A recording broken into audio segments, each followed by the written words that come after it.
What are they doing? What are they? Look at that. They just stripped that plant bare.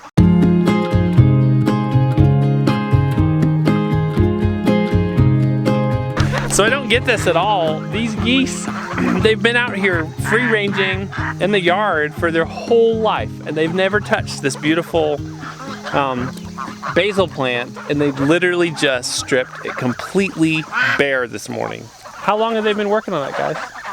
About just a few minutes? Yeah. Because now, Bree had actually come out and harvested a whole bag off this plant just before she got sick. So 3 days ago, maybe 4 days ago, 5 days ago. Yeah. So it's not like we didn't get anything off it. Silly goose? Nope. You cannot come in. We're getting an extra early start in the garden. It's not that early, but it's just before I've done all the animal chores, before the chickens and ducks have been fed and everything. We're gonna pick beans, maybe pick some corn before it gets hot and out here in the sun. Yeah, that's right. You can eat it. If he's dressed, as long as he's dressed. Caught him red-handed. Come here. Look, there's a cow pedal in that one. Look, Justice. So this, gosh, I'm trying to remember exactly what it's called. It's a tomato fruit worm, I think. It's a caterpillar. Oh, look, he's got a tunnel that goes in over here. Oh yeah, you can poke him. He goes in here and he goes back up. Maybe I can poke him in the nose here and he'll run out backwards. There he is. This is what they look like. They come in different colors. There's actually, I think there's a red one, but this is like a brownish, yellowish version. I've never seen these before, but it would make sense, right? In our what looks like might be our best tomato year that we'd have to have a bad guy. Here he is. It feels like these tomatoes over here are ripening in slow motion because even though our tomato plants have been almost blight free, they're getting a touch of blight now. And I know how fast blight can just knock your plants out. So I'm hoping these fruit will actually ripen before that hits. I see one. You see one? And now the caterpillars are on. We can spray them with BT. We're doing just some mechanical control, which is a nice way of saying looking carefully and squishing as many as you can. There are some nice ripe fruit on here, but the majority of the big ones are not ripe yet. Have you seen your garden recently? Your garden? Where was it? Where is it? Deal! Which one is yours? What deal? There's some weeds in your garden. These are weeds. These are corn. Look, there's little ears of corn on it. It's like a miniature garden. It's miniature because it doesn't have the same nutrition or nutrients in the soil because there was sawdust here. But you got some little bean plants down here. They're blooming, purple beans, and you got corn, and there's ears of corn. Little bits of corn. Dad, little ears of corn. This one has corn right here. Yeah, you got little ears of corn. Those will be like baby ears that you can pick and eat. Just you can eat the whole thing, eat them raw. Look at those plants. I know, it's called morning glory. It's like a vine that grows over everything. It's trying to take over like a jungle. Look at it. It's crawling up on top and its arms reach out over everything. It's really, really strong.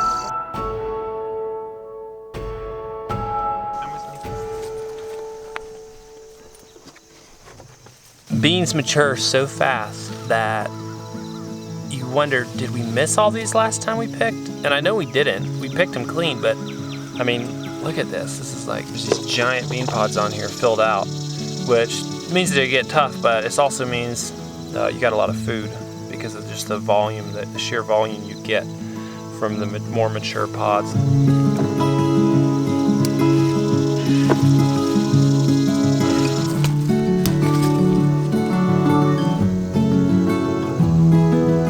Oh look, here's a great patch.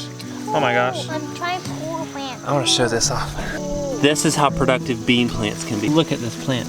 This is just one little scrawny little plant. Guys! You and your spouse and you want to have a tiny garden, you've never grown beans, try to grow some green beans. If you like green beans, they're a great little plant. It's a great veggie to grow for a small patch because they're super, super productive.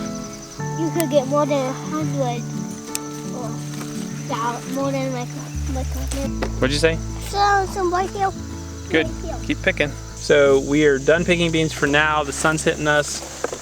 This right here, it's not a whole lot. We could fit it all in one basket, but this is basket, here's mine. This is from 1/4 of the beans we planted, which is about a 30-foot row. It's a little under a 30-foot row. So just one of these rows. There's 2 rows here, and then behind me, there's 2 rows. That's from just 1/4 of the total of the beans. I want you to take a look at this. Do you see how tall this corn is over here? And do you see how short this row is right behind me? I don't know if you can see that. It's short and yellow. These ears here are really never gonna mature full size. I haven't figured this out entirely, why there's this deficit. I'm gonna cut out this section here and feed it to the cow and goats because they love it. I don't even wanna grow it out more. It's just these little ears will never really amount to anything. I'll show you one.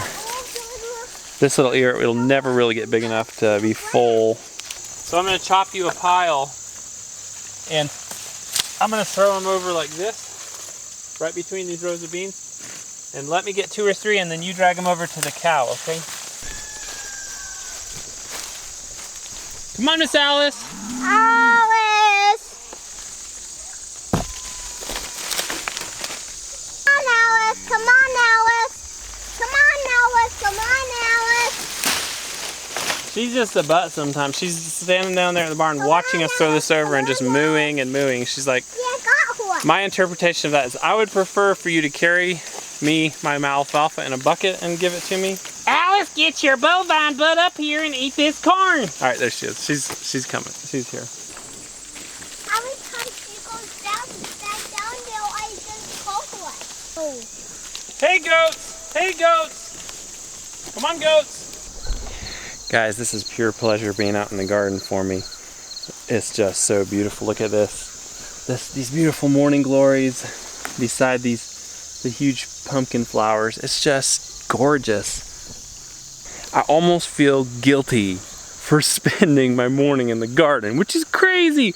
I have so much stuff to do apart from the garden. This is such a pleasurable thing out here. I have this like guilty, like, oh gosh, I can't spend hours out in the garden. But you know what? I actually can. I don't have to be anywhere today. I mean, not this morning. And it's important to get this stuff out of here, so it's funny, but I have to keep telling myself, hey, you can actually just relax and enjoy this for a few minutes. So that's what we've done this morning. I'm not getting to the corn yet. It's okay, we're gonna freeze a lot of these ears. Like this one's totally ready to pick. A lot of them will be fine for a couple of days more for freezing. For fresh eating, I like to get them a little, just like exactly when they're ripe. When they're freezing them, they're gonna end up cooked anyway. It's not that big a deal to me. I know, you're not happy with just that.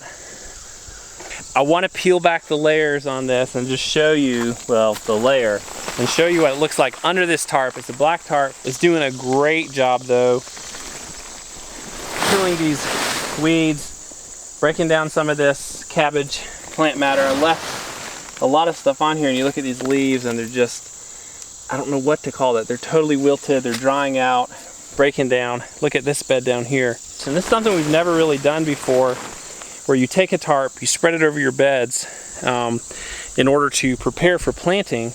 I've always wanted to do it, so we're doing it this year. Now what happens, say with seeds like these grass seeds here, these are probably mature enough to germinate, is the moisture and the heat under the tarp are basically gonna force these to germinate. And then it's gonna kill them. The heat will kill them because they can't grow without the light and it's just too hot. So that's the idea, is even if you have seeds like these, it's killing them and then hopefully leave you a pretty well prepared seed bed. So I'm gonna give this at least days, if not another 2 weeks, before I try to plant. So this would be our winter garden here for greens, which we'll probably mostly do grist greens.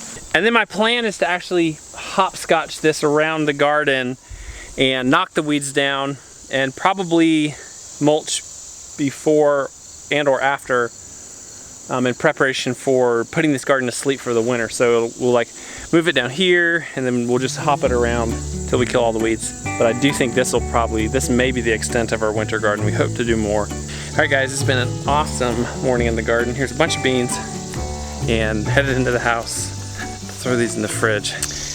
We're about to head on a couple-hour drive. We're shopping for a van. Bree's van is, how old?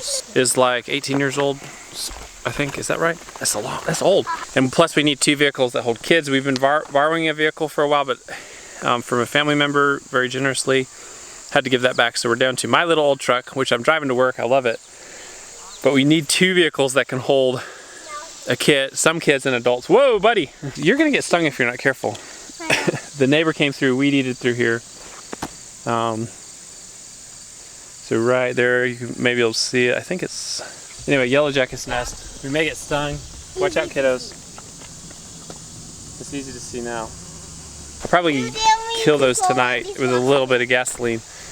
I don't know cleaner way to do it. I don't even burn them. I just pour a little gas in the hole. And that'll kill all the bees in there, in my experience. It's just one of those things. This car's been great. This is a great Honda Odyssey. It's one of the, it's 2002, great year. This model was a great model. But it comes to the point where when you're dumping money into your car, it has over 200,000 miles on it. When you're dumping money into it every month, and just by the hundreds of dollars. Now, it's not been quite that bad, but we've been multiple repairs back to back. You kind of question, okay, wait, would it not just be smarter to have a newer car? And we would keep driving this car, except we really need the second car that'll hold kids. So we're gonna get an upgrade from probably a 17-year-old Honda to a 10-year-old Honda with a lot less miles on it. And so we're actually driving multiple hours this afternoon to look at those. We gotta get a couple more things done here, and then we're gonna make this trip down the road.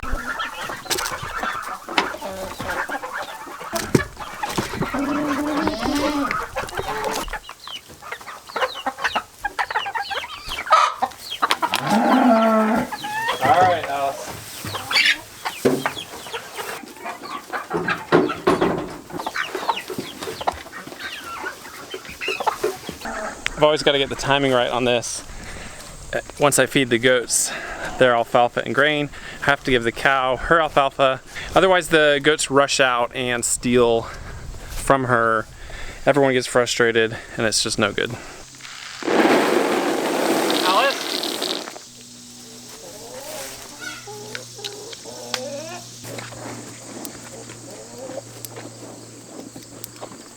I don't mind her sharing some with her calves. I don't mind if they get some. She's a little more apt to share with them. She gets aggressive with the goats though. A cow being aggressive with her a little aggressive with her calves is one thing. They're tough and they're big. Her being aggressive with a goat though, if she's butting a goat, goats are very frail and small compared to cows, and I would hate to have a goat like with a broken leg or something. She's not that aggressive, but I just try to feed them separately. I don't like it when the goats are stealing her food because she doesn't like it. Sometimes I feel like we just take you along in these chores. I take you along, and I'm reticent to film what I'm doing every morning because it feels much the same. But you know, something I thought I'd mention this morning is how we actually do different stuff. I mean, I'm looking at different things every day I'm out here. I mean, this morning, it's just little stuff. It's like, hey, this water trough is run down. I might as well just drain it and clean it out so they have fresh water. Every part of the year is different. Every day is different. This part of the year, it's like I'm making sure that they have enough to eat out there. You know, looking, how does the cow look? She's been grazing. Does she actually have her rumen is full? The answer is often no in the morning. I'm actually giving them hay, not like winter ration of hay, but they're getting hay every day right now because I don't want to see her drop weight too fast. She's still giving milk. I feel like I would be neglecting her if I weren't to give her hay every single day right now with how our pastures look, because this has happened every year. Into the summer, our pastures kind of hit this point where, okay, they're just not getting as much as they need off the pasture. I pulled out this is not quite a half bale, almost a half bale. I'm gonna give this to them, but then what I'm looking at is how much they've eaten from yesterday. So the leftovers from yesterday are here. There's a little leftover. And then this whole area, I gave them a whole bale yesterday morning. This is what's left of the bale. It's pretty much gone. So I hate to do that, but I'm probably gonna give them most of a bale this morning. I spread it out so the residual from the bale doesn't kill the grass. Like this spot over here is hopeless. We fed them hay there too many times. But this is what I like to see. It's scattered around, it's reseeding the ground, not reseeding, makes a big difference. And then I'm throwing hay on this spot here. It's a challenge, but we got this dirt spot. The goats like to climb on this spot. I'm trying to get some hay to be left over here. It'll take a couple weeks of working on that probably.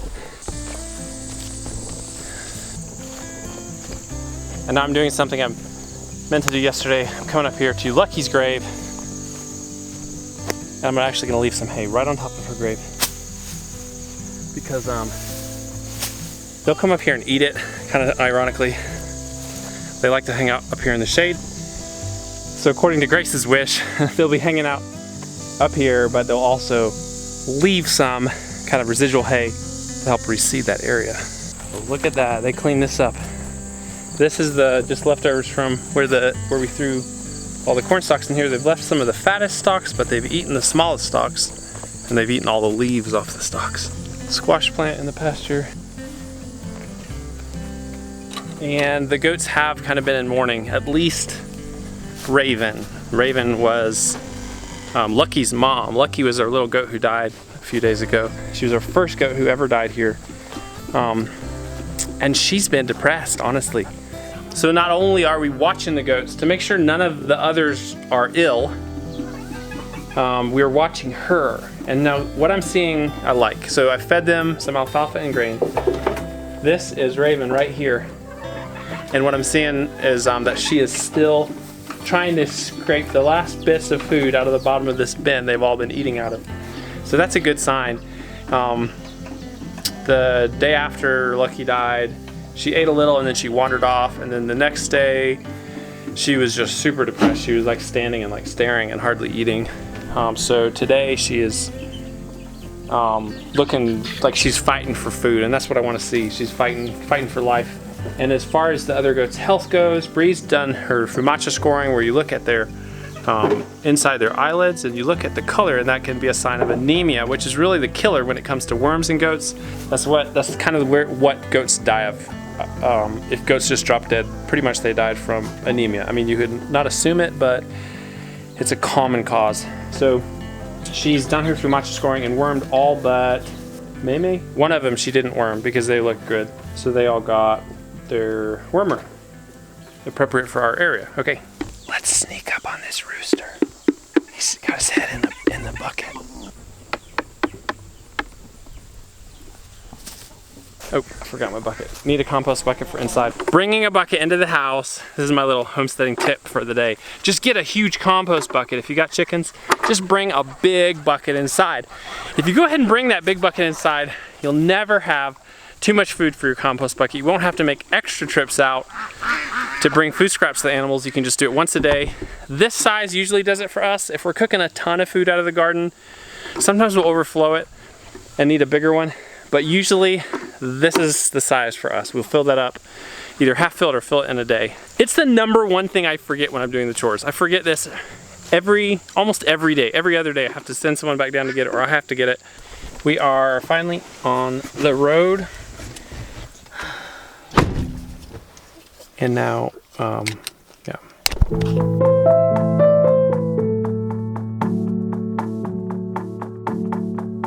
We have about 60 miles to go to Asheville yet. And our house is still a ways from Asheville, so we're headed back to the mountains. You can see them out there in the horizon. We didn't get a car today. We went down, we've driven on, we'll have about 5 hours of driving before we get home. We thought this was the car. The mileage was great, the year was great. I told y'all it was about a 10-year-old Honda. Carfax was great. Yeah, so everything checked out, but we got down there and it was actually more beat up than we could see in any of the pictures. There's some corrosion on the underside. And that was the one thing I didn't listen to my gut about. No offense to any northerners, but we've learned not to buy cars from up north because they usually get a lot of corrosion on them. The big thing about this car is it had a pretty significant transmission fluid leak. I actually didn't even know what it was. I was like on my back hunting around under there. There was a lot of, I thought it was motor oil, but it was actually really dirty transmission fluid. And I won't go into all the details, but Bree worked some magic and got a mechanic like 5 minutes away who was super great. He was like really kind. He just squeezed us in. He didn't really want to do it, but he squeezed us in. He did it out of the kindness of his heart. He really did, yeah. I don't know if he was going to charge us, but he looked the car over like head to tail pipe, and he drove it. He drove it real quick, and he put it on the lift. He basically told us he didn't think we should buy it, even though it wasn't a bad car. He just was like, we could probably do better. Yeah, significantly better. So we didn't want to take this car and get this transmission fluid leak fixed right out of the gate. It didn't make sense, even though it wasn't a huge major problem. We're questioning, like, okay, I think it was due to corrosion, so what other problems might we have? So we decided against it. That's about all I'm going to say. We didn't buy a car. We still need to, unfortunately, kind of have an acute need for it soon. I hope it doesn't feel like all of our videos lately are like Debbie Downers. We're great. Just so everyone knows, I just want to say, like, we are doing great. Because I know people like, wow, you guys have had a lot of hard knocks lately, but I'm not saying not getting a car is a hard knock, but. Well, we have challenges, but we're okay. It's not, we don't want anyone to feel sorry for us. Well, because we don't feel sorry for us. We feel great. Like, yes, there's some things that we're working through and figuring out, but, and the mold is discouraging, but we're good. Yeah, it's kind of an adventure and a lot of big challenges, but yeah, we are doing it. I think that's a great thing to say. Yeah. Well, guys, I'm gonna call that it for this video. And if you, Mr. Mechanic, ever see this video, which you probably won't, thank you. It was really, like, this mechanic was such a blessing. Thank y'all for joining us. That mechanic was amazing. We feel like it was a blessing that we didn't buy this car and that we found this mechanic, found a problem with it. It would have sucked if we bought it. And we're headed home. Sweet Homestead. That's where we're going. Yay! So y'all enjoy your evenings, and we'll see you in video really soon. So bye.